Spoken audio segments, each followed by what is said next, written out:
Shalom. First and foremost, I want to give all praises, all honor, and all glory to the Heavenly Father, Yahweh, Ba'ashem, Yahushai, Ba'ashem, Rakach Wadash.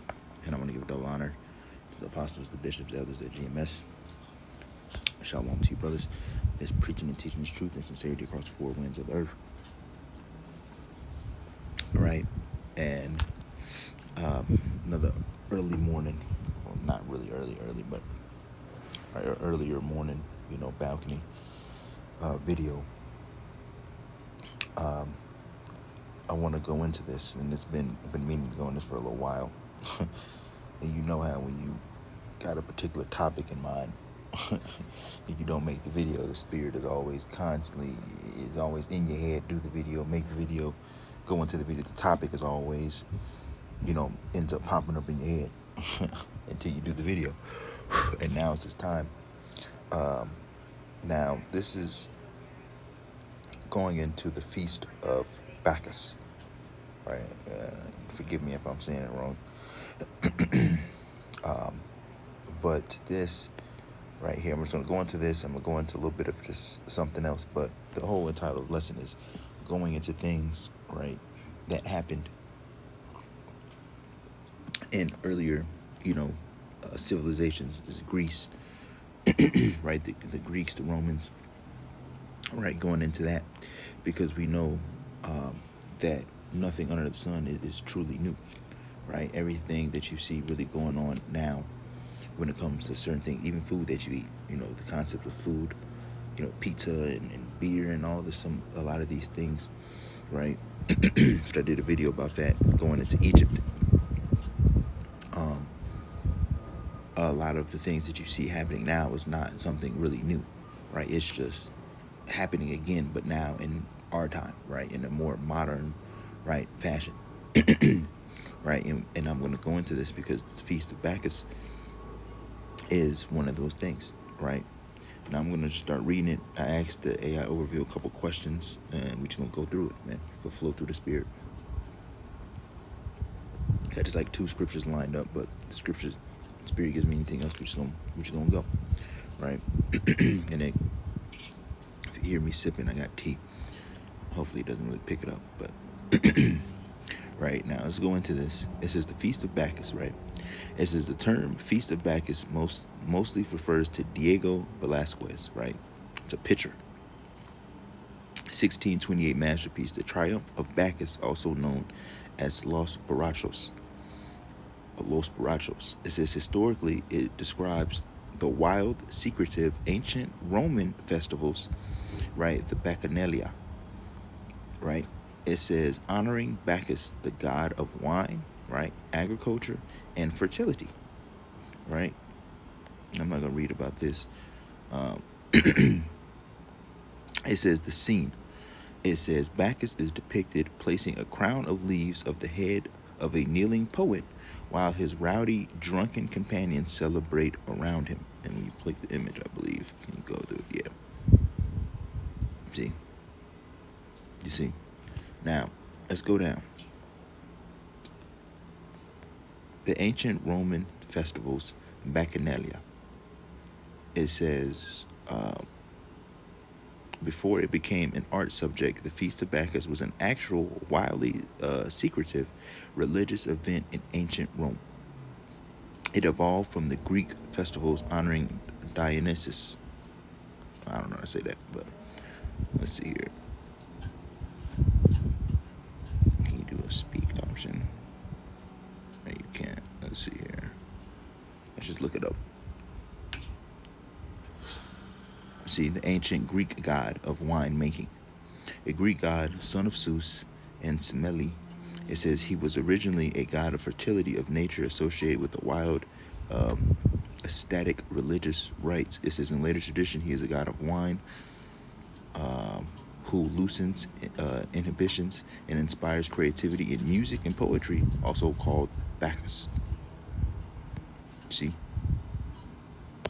And so that's why a lot of times when you watch brothers' videos and so on and so forth, you hear them talk about the Greco-Roman Empire, because a lot of the Romans, right, they got their things from the Greeks, you see. Let's see here.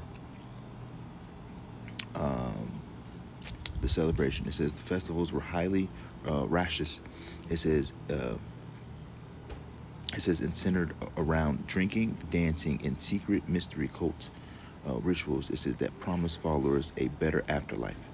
You see, it says historical ban. It says the cult grew so popular and rowdy that Roman Senate deemed it uh, a social threat. It says officially banning the Bacchanalia in 186 BC and executing thousands of its followers. Right now, and I said, what it would look like in modern time, and it would. Oh, wait,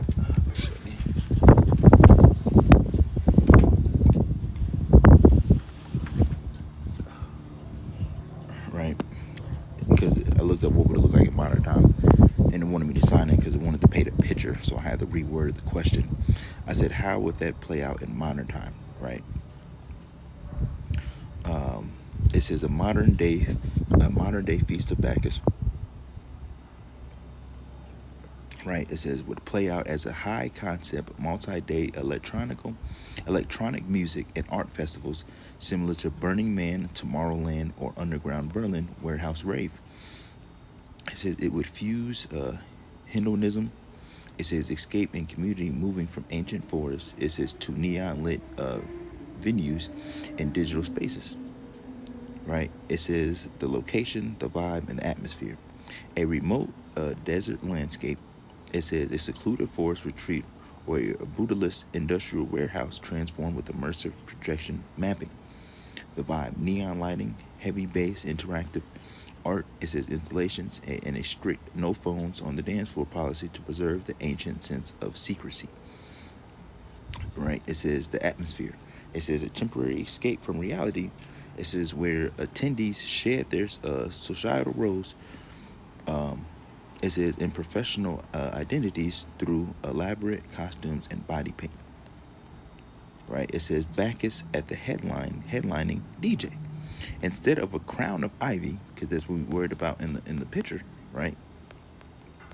You see, instead of that, it says instead of a crown of ivy, it says the modern Bacchus rules from the DJ booth, right? And what did that person do back then? He controlled what? The mood, all the euphoria, so on and so forth. And that's what the DJ booth, goes into. It says from the DJ booth controlling what? The collective mood, euphoria, and movement of the crowd with sensory hypnotic beats.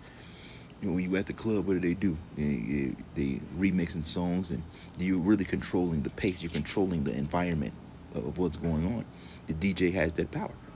Right, you play something lame, everybody gets mad. You play something hype and get everybody going. You control how they gonna move, how they gonna react. Right, you're controlling the environment. You see, it says the crown poet. It says the kneeling figure. It says receiving a wreath would be a festival goer picked from the crowd receiving a VIP pass and a handcrafted rave accessory. It says or a moment of viral spotlight on the big screen. Right, they give you the VIP pass. You come up on the stage, you dance with them, you sing a song with them, or you go backstage to meet them, and all these things. You see, all these things that you have going on, even something simple like a VIP pass, that it goes into something, man. You see, none of this stuff is just new. It's just new to us and to this modern time. But all this stuff was happening back then. You see, that's why going into certain history and learning about some things, man, is actually really interesting. Because now you really realize that nothing is really truly new. And I'm going to get that scripture. And that's in Ecclesiastes, but it's in NLT. The earthly peasants. It says everyday working professionals, baristas. It says software engineers, teachers, seeking temporary relief. It says from modern stressors, burnout, and late stage capitalism through dance.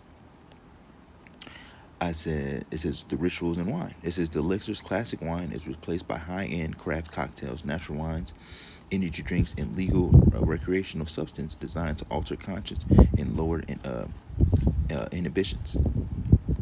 Right? The dance, the ancient chaotic frenzies, the bacchanalia translate into the shared rhythmic trance of a packed dance floor or a massive mosh pit under strobe lights.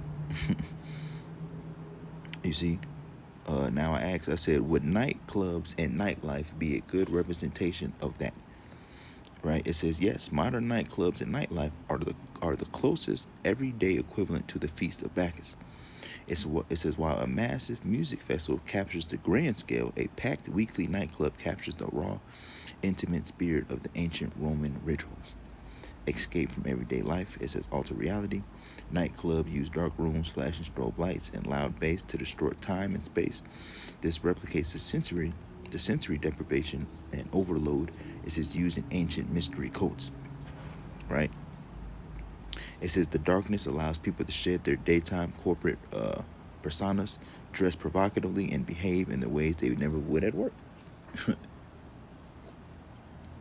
So these things, right, are things that you have, right, to take you away from reality. Right, that's why a lot of the time the nightclubs there's always alcohol or the substance to help you to also help that. Right, the weekend is a time for you to party. Right, to relieve you from your daily stress, the things that you worry about. Right, and then you get ready for the work week. You see, alcohol and inhibitions. It says the ritual drink, bars, and bottle service replace the ancient wineskin. Alcohol is used for the exact same purpose. It says luring inhibitions. It says sparking intense socialization and drowning out daily anxieties. You see? It says surveillance. It says smartphones, security guards, and cameras prevent the total uninhibited secrecy that defined the original Roman festivals. Right? But sometimes in certain places you're not allowed to record. Right? That's what living in the moment and all that stuff that was going on back then. Well, they didn't have phones. Right? But they had other technologies and things back then to prohibit you from, because now when you go to clubs, everybody's recording something, doing this and doing that. But back then it was more secret, so you couldn't talk about, you couldn't record, certain things and so on and so forth. You see, and in some places you go to now, you're not allowed to bring phone because they want to keep everything secret. They want to keep that secrecy, the privacy. It says modern clubs are highly transactional businesses driven by expensive entry fees, drinking prices, and VIP sections. It says whereas the ancient feasts focus on radical spiritually quality. You see, so that's just a little bit of that, right? Going into that, there's something else that I did want to go into that I wanted to mention. Right now, let's go over here. I'm not gonna read this because I did videos about this before. The sports and entertainment, right? The calendar and all that stuff. I was asking, see if I was gonna get something new, but I can ask a more in-depth question.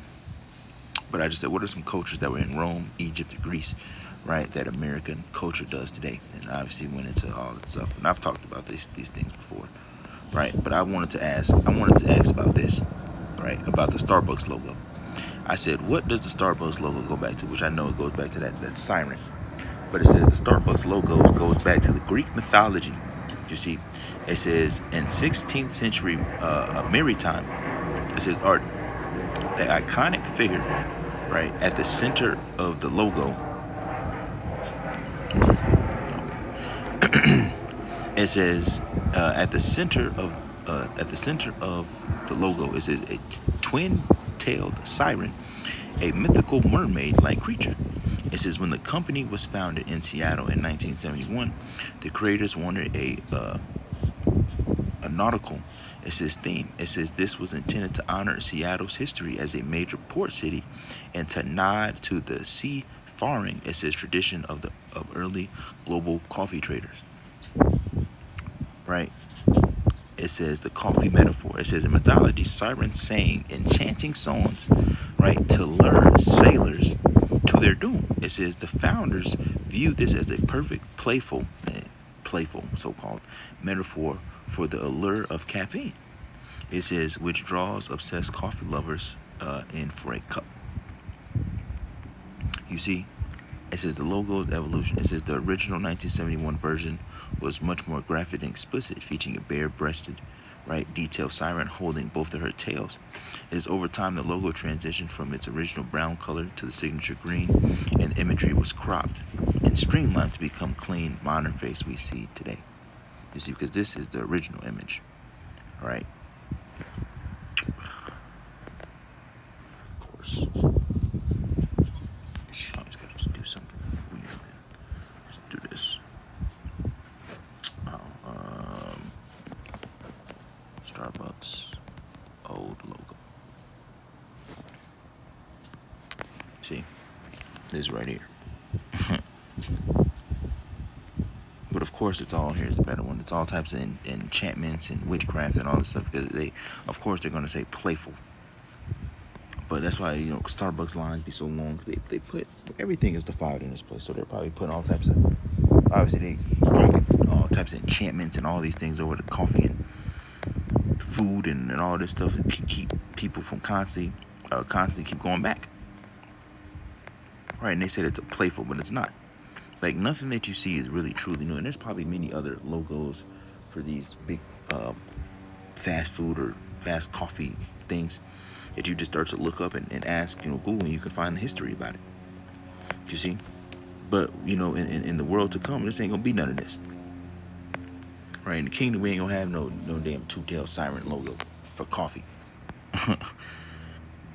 Right, because coffee, right, coffee in itself, the black coffee bean is actually really good for you, right? But a lot of people nowadays, the coffee that they drink and the frappuccinos and all that stuff is just literally just filled with sugar. Right, let's look up something real fast. Benefits, let's look up the benefits of black coffee, right? Of plain black coffee. All right, I drink black coffee sometimes. It says drinking plain black coffee provides significant health advantages, primarily because it delivers powerful antioxidants and caffeine without the added calories, sugars, or fats that compromise nutritional values. You see, and obviously there's a lot more that you can drink. A lot more that you can ask, but I just wanted the basic right there. But let's get the scripture right here, right? Ecclesiastes, right, 1 in verse 9. It says history, right, merely repeats itself. It says it has all been done before. Nothing under the sun is truly new. Sometimes people say here is something new, but actually it is old. It says nothing is ever truly new, right? And we're looking for, right, we're hastening and going into 2 Peter 3 and 13.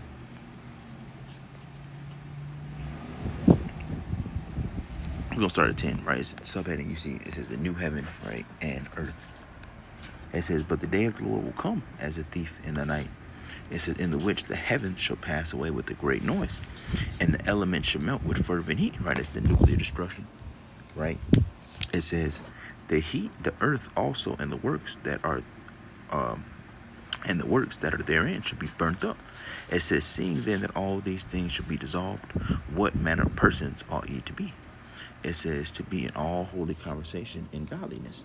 It says, looking for and hasting, right, unto the coming day. It says, of the Most High. It says, wherein the heavens, being on fire, shall be dissolved, and the elements shall melt with fervent heat. Right? It says, nevertheless, it says, we, according to his promise, right, look for a new heavens and a new earth, wherein dwelleth righteousness. And this word new, right, this is what we're looking for is kainos, right, which means new, recently made, fresh, right, a new kind, unprecedented, right?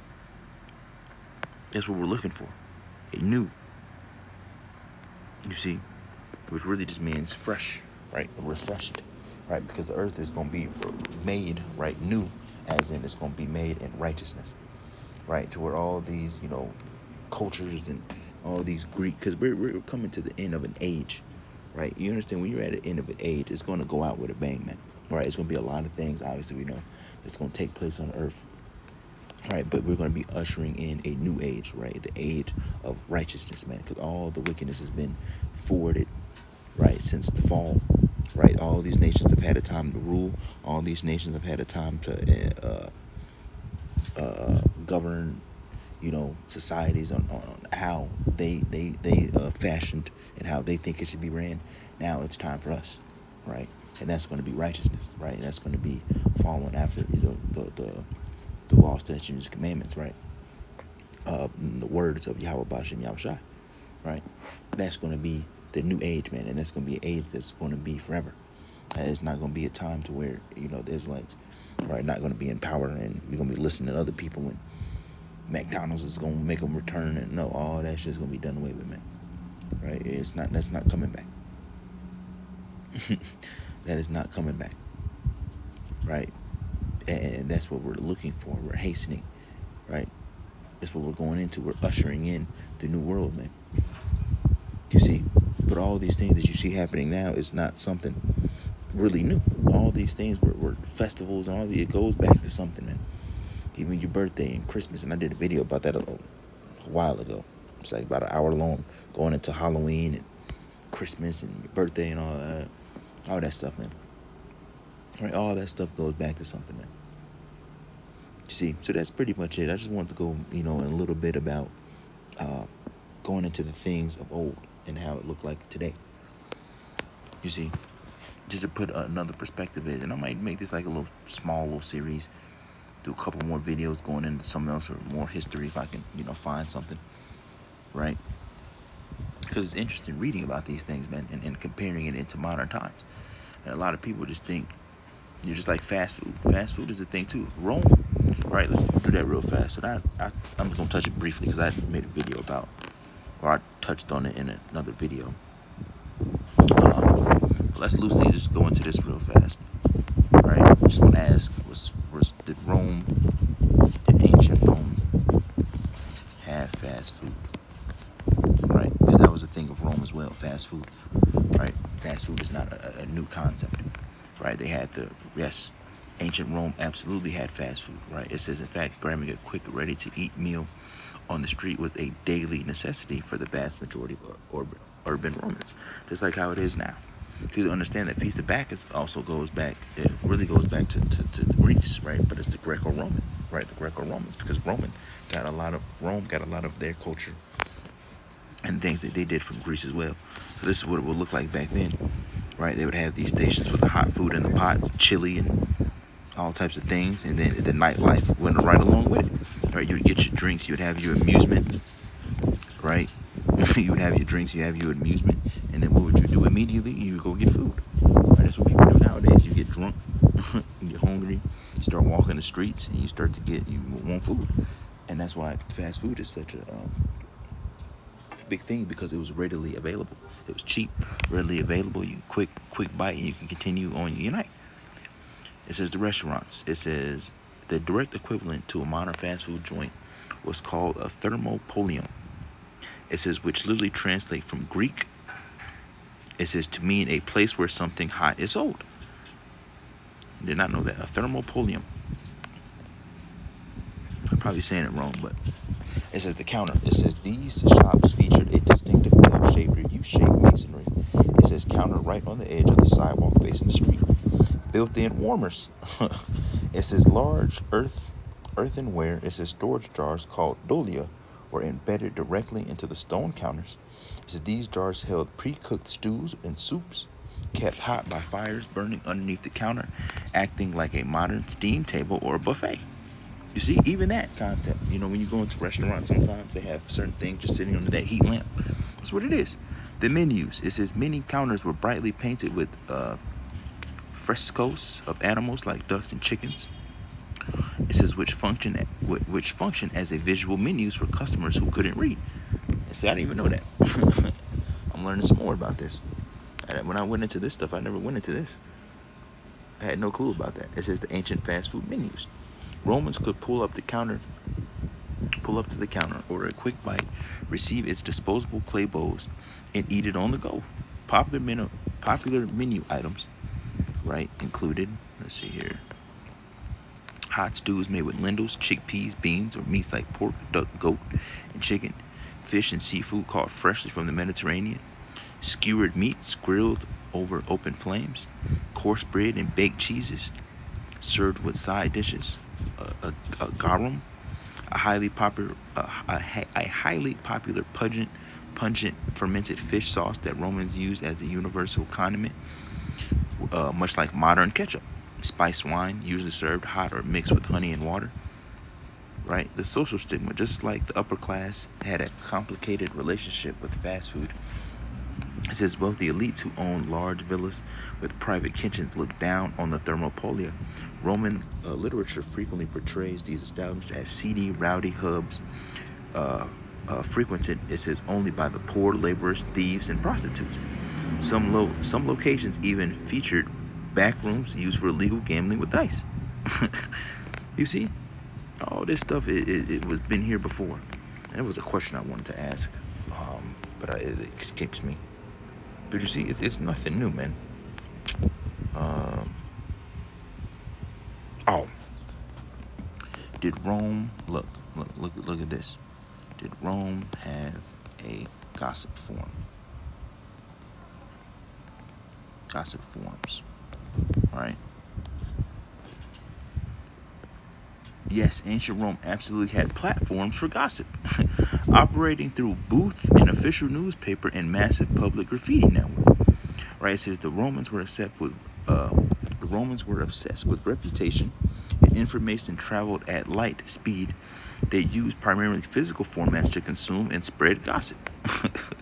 You see, the modern day Twitter. It says for everyday public, the ultimate gossip platforms was an exterior walls of the city. Romans did not view writing on buildings as vandalism. It was completely accepted public forum.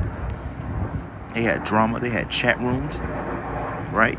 If a Roman wanted verbal gossip, they headed to the city's 3 social hubs. The public baths. Romans spent hours soaking in communal pools where politicians, elites, and plebeians mingled and exchanged secrets. The latrines, it says Roman public toilets were long rows of stone bench seats, porta potties. What? You see, prime opportunity to trade rumors. The barbershop. Rome had barbershops, man. Were a notorious nest of hearsay where people hung out just to listen to neighborhood drama. And when you go to the barbershop nowadays, what is it? Jake in there just talking shit, man. You see, nothing. And I didn't even know that Rome had barbershops. I didn't even know that was a thing. See, the spirit was like, no, keep going.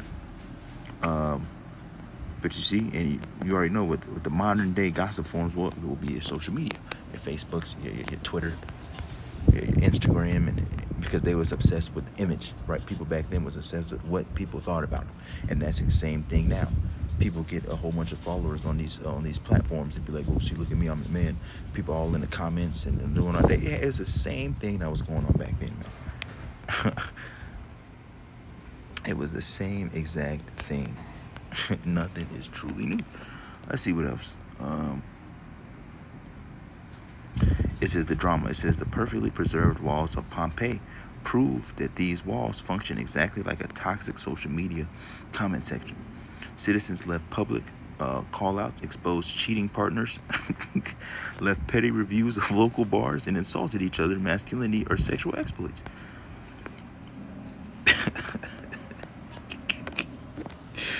Look at that, man. Look at that.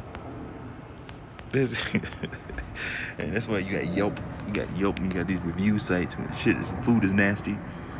You know, the Edomites mainly, the Karens, go on a website, talking about how bad their experience was. And if you could just write it on the building, people would. People would cuss out that they had a bad experience with the staff. The nigga woman was rude. You see? I seen an employee, he didn't wash his hands when he was dealing with my food. All types of things, man. You see? It's funny. You see? Nothing is really new, man. Even the concept of porta potties. You know, the public restrooms, they said they had, toilets were in long rows of stone bench seats with no dividers at that time. But now we have dividers. We go into the bathrooms, these public porta potties or the other bathrooms and places, they got the dividers now. I didn't know Rome had a barbershop. I did not know that. You see? The format says citizens use charcoal or sharp tools. It says to scratch or paint messages directly onto stone walls of baths, taverns, and private homes. What else is up in here? That's pretty much it. I did not know Rome had barbers. That's crazy. But that's where they would talk shit, and that's where Americans go. The Jake, especially in the hood, and you go to the barbershop. It's barbershop talk. You go in there and Jake talking about all types of things. But nowadays you got Jake in there telling the barbers that they're Israelites, and just doing all that and just doing too much. But that's pretty much it. That's actually that's funny, man. Right? That's pretty much it, man. Right? Going into these things, it's interesting learning about this, because now you see, and I just learned something. You see? But it's interesting understanding history, because when you go through the history, you really start to understand, and it links up a lot of the time with what the Bible talks about. Right? Nothing is truly new. You see, now when you're reading these stories, when you read certain things going on in the scriptures, they were doing some of these things. Right? You'd understand that we were around at that time. Right? When you read about history and all these things, Jake, we were around. Romans and barbershop talk and we was doing that. You see? Jake was growing up not knowing they were Israelites. They was following the ways of the heathens, just like how they do in today's time. You see? So that's it, man. I hope the lesson was edifying. I want to give all praises, all honor, and all glory unto Yahweh, Bahashem, Yahushua. Shalom.